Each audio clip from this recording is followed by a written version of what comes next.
No, we try to export the ideas, export the engineering, but keep the talent in Buenos Aires, where it's our main offices. As Sebastian said, we had more than 700 engineers, and we have been exporting engineering services from Buenos Aires for the last 15 years.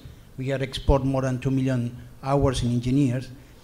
And probably the important thing to mention, and I'm sure that there are a lot of engineers here that can assess that cost is one of the things, but not the most important thing when you buy engineering. You have to buy on quality and commitment to quality, to safety, to schedule, and that's really what our clients and we in the company look when we buy engineering.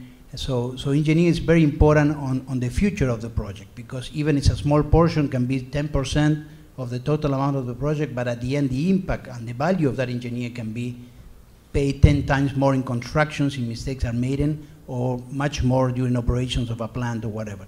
So that's why we want to keep the talent in Argentina, because that's a way that we can develop more talent, use that talent to train more talent, and continue growing our platform of exporting services. But why Buenos Aires, which I mean, on top of the cost? I guess yes, that the cost is one of the reasons. For sure. I think that Beatriz mentioned some of the attributes that our engineers have in Argentina. I can tell you that it's a high accountability. You know that accountability in Latin America sometimes is a term that is not easy to translate, and probably people think that we in Latin America we got that mañana mentality and thinks we are not really accountable, but yes, we are.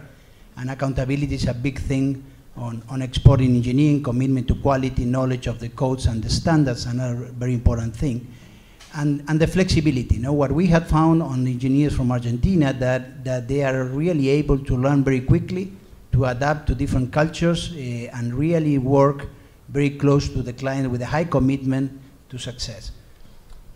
Just one last one for you. You know, when thinking about Argentina professionals, you know, psychologists, physicians, lawyers, engineers doesn't come. So tell me, how do you develop the talent you need, and if you think it is sustainable in the medium long term? Yes, well, to be sustainable in the medium long term, we need, and we are working together, and ARGENCON is a good example with the universities, because we need to make the engineering career more attractive for young people. And that's something that, of course, is happening all around the world, but of course in Argentina as well. But we have been under an important training in our company, CHM Hill, to develop talent and to retain talent. You know, the two things are very important for people to understand that they have a future in the company and they can develop all their aspirations inside of the company. You know?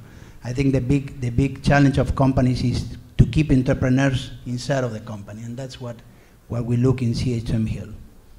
Okay, thank you.